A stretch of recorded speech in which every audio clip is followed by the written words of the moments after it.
উদ্ভূত পরিস্থিতিতে বড় বিপাকে পড়তে হয়েছে নোয়াখালী এক্সপ্রেসকে। সিলেটে ম্যাচ শেষ হয়ে যাওয়ায় চট্টগ্রাম পর্ব খেলতে দলটি চলে গিয়েছিল বন্দর নগরীতে। সূচি পরিবর্তন করায় আবারও বাধ্য হয়ে ফিরতে হয়েছে চায়ের দেশে।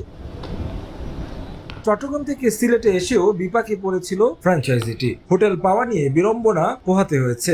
এসব ঝক্কি ঝামেলা মিটিয়ে সিলেট টাইটান্সের বিপক্ষে ম্যাচ সামনে রেখে অনুশীলন করেছে খালেদ মাহমুদ সুজনের দল। দলটায় যোগ দিয়েছেন আফগান তারকা অলরাউন্ডার মোহাম্মদ নবী। একই দলে আছেন তার ছেলে এহসানুল্লাহ। বাবা ছেলে অনুশীলন করেছেন একই সঙ্গে, ম্যাচেও হয়তো দেখা যাবে তাদের। স্বাগতিক সমর্থকদের সামনে জয় পাওয়া কঠিন হলেও আশাবাদী নোয়াখালী এক্সপ্রেসের বোলার মেহেদী রানা। হারছি এটা তো আসলে এখনো কিছু বলতে চাচ্ছি না। একটা ম্যাচ জিতার পর আসলে সবকিছু ঠিক হয়ে যাবে আমি আশা করি। আর ব্যাটিংটা আমাদের মনে হয় ব্যাটিংটা আর একটু ভালো করলে ভালো হয়, বলারদের জন্য সহজ হয়ে যায়।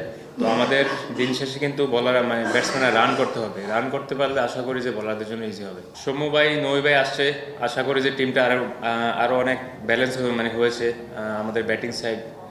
আর অলরাউন্ডারের যে একটা ছিল ওটাও আমাদের নই ভাই আসছে, আলহামদুলিল্লাহ খুব ভালো হবে আশা করি।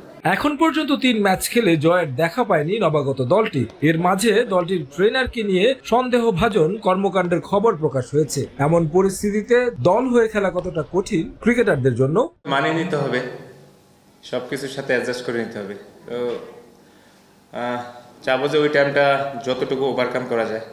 আমাদের কাজ হলো পারফর্ম করা, ঠিক আছে? বাদ পড়বো আবার ডুববো, এটাই স্বাভাবিক। একটা ম্যাচ জিতলে আমি মনে করি যে আমাদের নেক্সট যে খেলাটা আছে ওটা আমরা উইন হলে আমার মনে হয় যে সবাই খুশি হবে। আর চট্টগ্রাম পর্ব বাতিল হওয়ায় গ্রুপ পর্বে প্রায় সব ম্যাচ ঘরের মাটিতে পাচ্ছে সিলেট টাইটান্স। কিন্তু তারপরও কেন যেন অচেনা ছন্দে তারা। দলটাতে আছেন মেহেদী হাসান মিরাজ, পারভেজ ইমন, নাসুম আহমেদদের মতো বড় তারকা। বিদেশি মোহাম্মদ আমের, ইথান ব্রুকস, ওমর জাইরা পারফর্ম করছেন নিয়মিত। তবু যতটা দাপট দেখানোর কথা তার ধারে কাছেও নেই দলটা। তবে দুর্বল নোয়াখালীর বিপক্ষে জয় হাতছাড়া করতে চাইবে না সিলেট টাইটান্স। তারেক হাসান শিমুল, সময় সংবাদ, সিলেট।